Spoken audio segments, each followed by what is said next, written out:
Dans notre monde d'aujourd'hui, nous voyons chaque jour des signes de l'écriture prendre vie autour de nous. À l'approche d'une nouvelle année, l'importance de ces prophéties augmente. Nous ne pouvons pas ignorer les signes. Signe 1, unité mondiale. Nous assistons à une unité mondiale et gouvernementale croissante. À mesure que le monde devient de plus en plus interconnecté grâce à la technologie, au commerce et à la géopolitique, nous pourrions assister à davantage de tentatives visant à former des alliances mondiales plus fortes et peut-être même à évoluer vers un système de gouvernance mondiale unifié. Des passages bibliques tels que Apocalypse 13, 7 à 8 parlent d'une puissance mondiale qui a autorité sur toutes les tribus, tous les peuples, toutes les langues et toutes les nations. Ce que nous devons surveiller, c'est un signe de la poursuite de l'unité et de la gouvernance mondiale, ouvrant la voie à une figure prophétique importante, l'Antéchrist. Cette vague d'intégration n'est pas qu'une coïncidence, c'est une étape vitale pour préparer le terrain à l'émergence du futur leader mondial, l'Antéchrist. Lorsqu'on assiste à la formation d'alliances et d'unions de pays, il est crucial de se rappeler qu'il ne s'agit pas seulement de géopolitique, mais de la manifestation d'anciennes prophéties. Les Écritures indiquent depuis longtemps qu'il est prophétisé qu'un homme viendra diriger le monde, exerçant une influence sans précédent et contrôlant un vaste système mondial. Tout ce que vous observez dans le monde est interconnecté, aucun événement n'existe isolément. En regardant l'histoire se dérouler, n'oubliez pas que tout est lié. Chaque guerre, chaque rumeur de guerre, chaque alliance et chaque désaccord fait partie de la chronologie prophétique de Dieu. Le monde n'est pas dans le chaos, même si les événements actuels peuvent nous surprendre, Dieu n'est pas surpris. Tous les événements sont alignés sur la chronologie prophétique de Dieu. Pendant son séjour sur terre, Jésus a parlé des choses à venir, et le livre de l'Apocalypse a fourni des informations supplémentaires. Par conséquent, lorsque vous observez les événements mondiaux actuels ou regardez les informations, demandez-vous toujours quel est leur lien avec la prophétie biblique et quel est leur lien avec le retour de notre Seigneur. Rien, absolument rien, ne se produit isolément. Tout ce qui arrive fait partie du programme prophétique de Dieu. Apocalypse 13, 7 dit, « Et il lui fut permis de faire la guerre aux saints et de les vaincre, et l'autorité lui fut donnée sur toutes les tribus, tous les peuples, toutes les langues et toutes les nations. » Ici, dans Apocalypse 13, 7, un personnage aussi influent aurait besoin d'une infrastructure qui transcende les frontières et les systèmes conventionnels. Et ici, nous voyons une autre tendance à surveiller, les systèmes économiques mondiaux et les monnaies numériques. La croissance des monnaies numériques a été fulgurante. Les appels se font de plus en plus forts en faveur de la création d'une monnaie numérique mondiale, simplifiant les transactions et créant un système économique universellement accepté. Cet abandon des espèces physiques traditionnelles n'est pas seulement une question d'efficacité ou de sécurité, c'est le reflet du mouvement progressif du monde vers l'unité dans tous les secteurs, y compris l'économie. Une monnaie numérique unifiée pourrait essentiellement ouvrir la voie. Pour que ce leader annoncé ait un contrôle sans précédent sur le commerce mondial alors que ces tendances continuent de se manifester au cours de la nouvelle année et au-delà, il est essentiel de les considérer non seulement comme des événements géopolitiques ou économiques isolés, mais comme des éléments importants qui s'assemblent dans le vaste ensemble. Puzzle de la prophétie de la fin des temps. En observant ces schémas, les croyants peuvent discerner les temps et préparer leur cœur et leur esprit à ce qui est à venir dans la prophétie. Signe 2, progrès technologique et marque de la bête. Si nous remontions un siècle ou deux en arrière, les domaines de la science et de la technologie tels que nous les connaissons aujourd'hui sembleraient presque étrangers. Les progrès que nous avons réalisés dans un laps de temps relativement court sont tout simplement miraculeux. De l'invention de machines rudimentaires au monde numérique sophistiqué dans lequel nous sommes profondément impliqués aujourd'hui, le parcours technologique de l'humanité a été un témoignage d'innovation, de curiosité et d'une quête incessante de l'inconnu. Apocalypse 13, 16 à 17 dit, « Et faites que chacun, petit et grand, riche et pauvre, libre et esclave, soit mis un signe sur sa main droite ou sur son front, afin que personne ne puisse acheter ou vendre, sauf lui. Qui a la marque, ou le nom de la bête, ou le numéro de son nom. » Ce passage, pendant des siècles, a été considéré comme une prophétie lointaine, presque éthérée. Il parle d'une époque où les individus auront une marque sur la main droite ou sur le front, une marque qui devient exigée. Déterminer les transactions économiques, condition préalable sans laquelle on ne peut participer aux actes fondamentaux d'achat ou de vente. Bien qu'inimaginable dans le passé, l'évolution technologique rapide d'aujourd'hui rend cette image biblique de plus en plus plausible.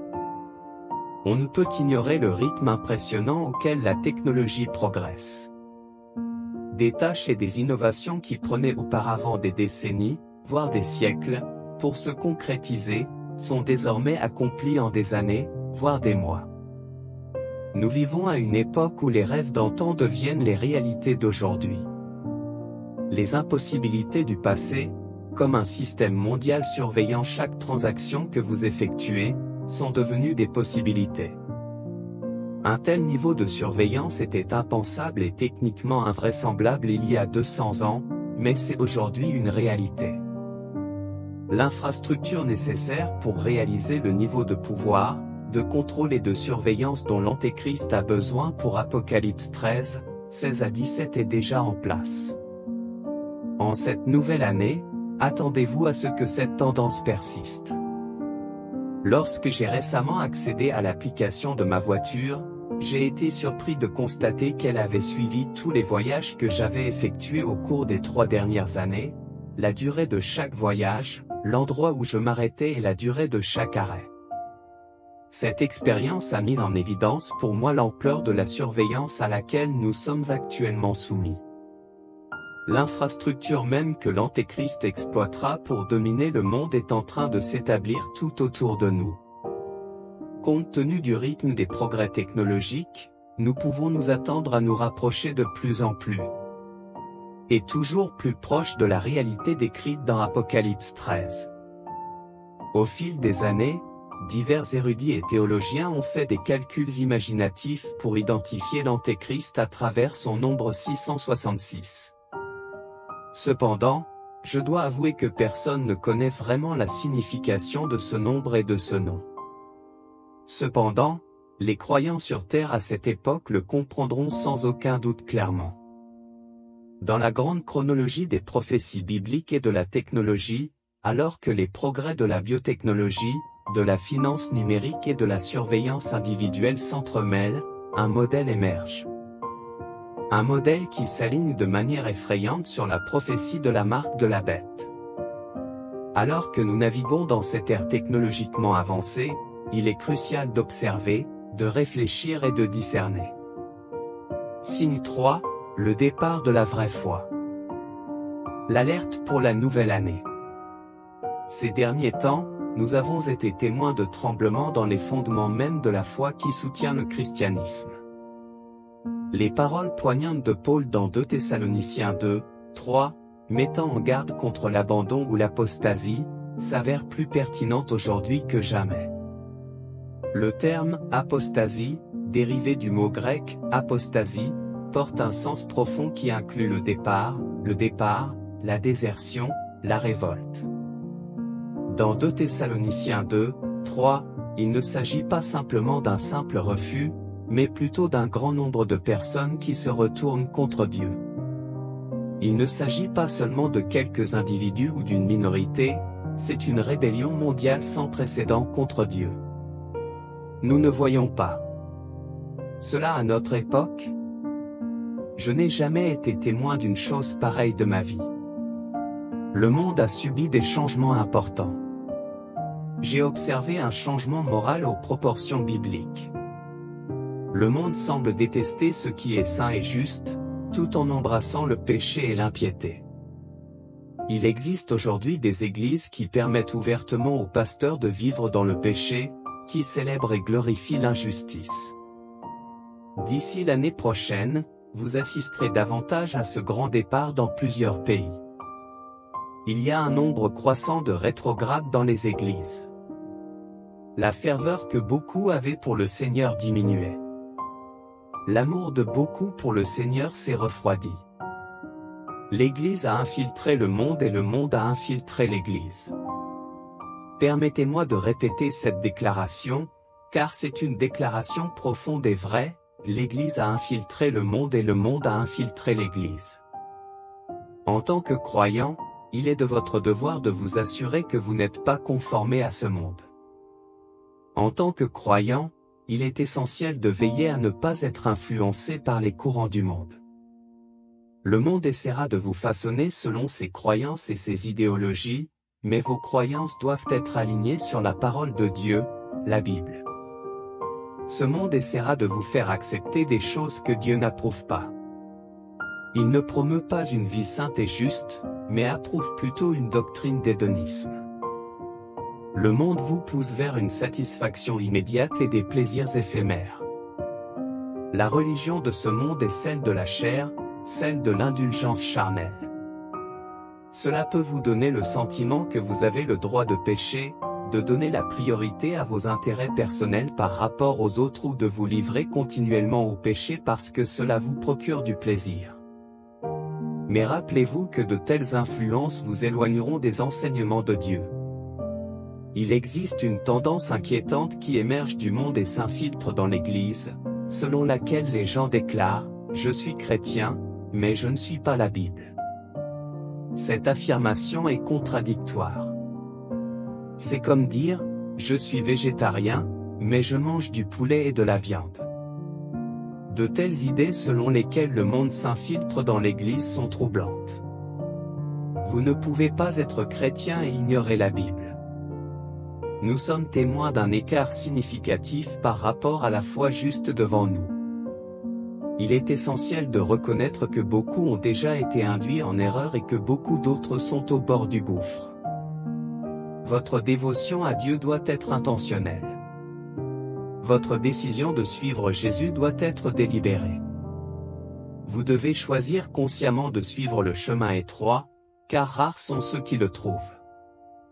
Même si nous sommes témoins de cette grande apostasie, assurez-vous que cela ne vous implique pas accrochez-vous à votre foi, adhérez à des doctrines solides et restez fidèles aux enseignements de la Bible. La nouvelle année approche avec des promesses, mais elle apporte aussi son lot de défis.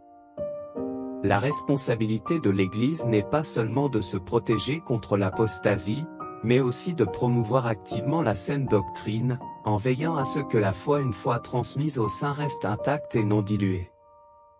Signe 4, décadence morale et changement dans les valeurs de la société. Une tendance inquiétante vers, à l'approche d'une nouvelle année, l'abandon progressif des enseignements et des valeurs bibliques traditionnelles, tels que décrits dans la deuxième lettre de Paul à Timothée, 2 Timothée 3, 1 à 5, devient plus évident. D'égoïsme, d'orgueil, de blasphème et de perte d'affection naturelle, il est impératif de reconnaître et de remédier à ce déclin moral. L'un des signes les plus évidents de ce changement est la montée alarmante de l'égoïsme. Nous vivons à une époque où, moi d'abord, où l'avertissement biblique selon lequel les hommes deviendraient amoureux d'eux-mêmes semble terriblement pertinent aujourd'hui. Depuis les maris et les femmes qui donnent la priorité à leurs désirs avant ceux de leur famille jusqu'au phénomène du pasteur célèbre, où le leader devient plus important que les enseignements de Jésus-Christ, l'accent mis sur « soi » nous rend aveugles aux besoins des autres. Une nouvelle religion est en train de se former, la religion du « soi » et la religion du plaisir. La religion du plaisir n'est pas nouvelle, l'humanité déchue a toujours été attirée par elle. Aujourd'hui, beaucoup adorent l'autel du plaisir. Nous vivons à une époque dominée par les chercheurs de plaisir plutôt que par ceux de Dieu, une époque qui adopte le mantra « mangez, buvez et soyez joyeux, car demain nous mourrons ». La religion du plaisir est en réalité le culte de la chair. Nous devons être vigilants, car notre nature est attirée par le plaisir, y compris le plaisir éphémère qu'offre le péché. Aucun de nous n'est à l'abri de ce charme. Je suis fatigué des chrétiens qui tentent de prétendre qu'il n'y a aucun plaisir associé au péché. Il y a du plaisir dans le péché, un plaisir auquel l'homme charnel aspire. Ne laissez personne vous mentir et vous faire croire qu'il n'y a aucun plaisir à pécher. Il y a du plaisir dans la fornication, dans l'adultère, dans l'immoralité sexuelle. Il y a de la satisfaction à semer la discorde, à chercher à se venger. Les drogues et l'alcool offrent également leur propre forme de plaisir. Le péché, sous ses nombreuses formes, peut être tentant, mais avant de continuer, permettez-moi de partager avec vous un verset, 1 Timothée 5, 6 mais celle qui vit dans le plaisir est morte. Un méchant qui vit sa vie pour le plaisir est vivant, mais il est comme mort parce qu'il ne vit pas pour Dieu. Le plaisir du péché ne dure jamais. Le plaisir du péché est trompeur car il ne dure jamais. Le plaisir du péché essaie toujours de vous donner envie de plus en plus. Le monde adorera sur l'autel du plaisir en cette nouvelle année. La religion du plaisir est égoïste, cela vous pousse à placer vos désirs pécheurs avant le bien-être et l'avenir de vos proches. Tombez amoureux de votre famille, faites-la passer avant le plaisir. Tombez amoureux de vos enfants, faites-les passer avant le plaisir.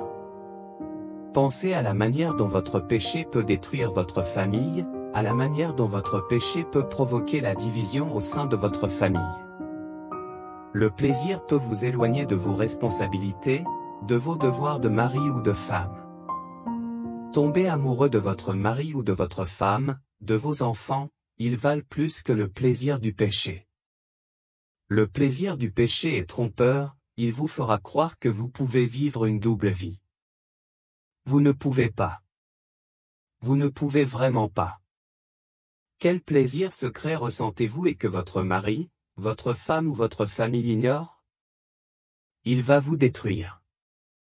Le péché est trompeur, le péché est destructeur.